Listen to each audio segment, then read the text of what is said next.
illness is a myth and a metaphor, so we've all been told one way or another. Today, attendees, I'm here to tell you why this is untrue. Mental health should be a priority in society. It's such a common struggle. It has major negative impacts on your life, and not speaking up about it won't make it any better. Mental illness existed most, with anxiety and depression being most prominent for 70% of the population of teens. 26% consider it a minor issue, leaving only 4% of teens without the struggle. More statistics for teenagers show that only 13% of teens don't struggle with addiction. 1 in 7 people worldwide struggle with mental health. And in Canada alone, 8 million people have a mental illness. And by 40, 1 in 2 Canadians have or have had a mental illness. With all this in mind, how can we keep accepting how badly society neglects mental health? It's such a common issue within adults and teens alike that we need to prioritize it. The impacts mental health have on you are crazy. It just worsens your condition. People with body image issues can lead up to having an eating disorder, such as anorexia, bulimia, binge eating.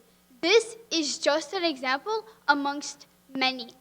Paranoia can lead to schizophrenia, phobias leading to severe cases of OCD, and in a more complicated form, depression may lead to suicide. These are just examples, but imagine this as someone else's reality, or worse, yours.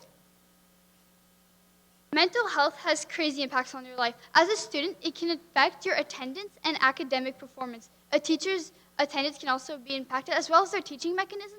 And as a parent, it can affect your coping mechanisms, leading you to drink or smoke. These are realities for people who struggle with mental health and are told it does not matter enough to be cared for. Your mental health matters and does not deserve to be undertreated like the 15% of the world who struggles and gets that undertreatment. And guess what? Not speaking about your mental health does? It only exacerbates the problem. 90% of people who have committed suicide are proven to have a mental illness or an addiction, with depression taking up 60% of that. To intensify the load, suicide is most common in men due to many factors like substance abuse, trauma, social support, and God knows how much more.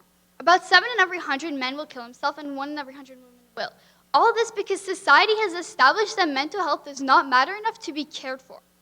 Remember all those scenarios I put in your head? Well, here, let me give you another one. Imagine a reality where you're constantly stressed about going to school because you know their eyes will hold judgment and their smiles are an undeniable reminder of the pity they feel for you.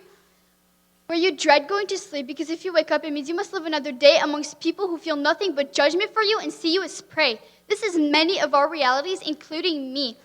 You know why? Because teenagers inflict the damage they receive. We are so messed up. With all this